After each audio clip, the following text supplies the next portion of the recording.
problema sa kawalan ng trabaho, serbisyong medikal at katiwalian.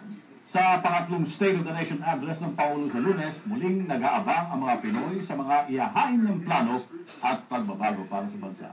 Report si Romel Gutierrez.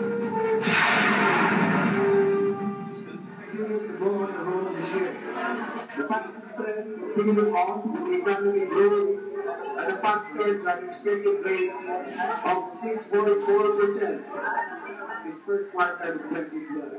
Ibinida ng Philippine Embassy dito sa London ang paglago ng ekonomiya ng Pilipinas sa unang 3 buwan ngayong taon.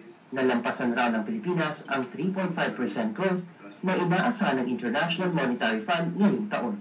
Sa unang 3 buwan pa lamang ng 2012 ay nagtala ng Pilipinas ng 6.4% na paglago ng ekonomiya na mas mataas pa sa mga bansang Indonesia, Japan at Singapore.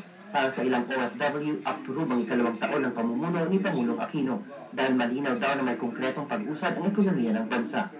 I believe na ginagawa naman niya yung mga dapat niyang gawin.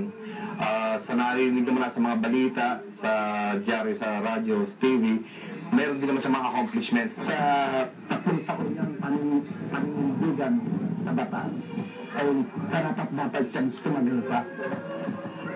Magaling siyang pinuno ng ating bayan sa luluwi para sa kanya. Pero kung samsap sa kanila ang pamumuno ng Pangulo, salat pa rin daw ang kanyang diskarte pagdating sa pagbibigay ng trabaho sa mas nakakaraming Pilipino. Kung malulutas raw sana ni Pinoy ang problema sa unemployment, di na magbabaka sakali sa ibang bansa ang mga tulad nila.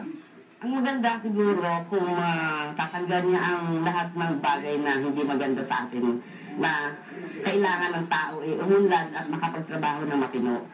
Problema din daw ang kamahalan at kakulangan ng akses sa serbisyong medikal. Dapat mas pagtuunan niya ng pansin yung health service sa Pilipinas. Health service kasi sa dami ng may hirap nating kababayan, alam mo yun, hindi natin masyadong ma-afford yung cost pag kami nagkakasakit, lalo ng mga bata. Si Marlon naman, umaasa sa tuloy ang pag-alis ng katiwalian sa gobyerno.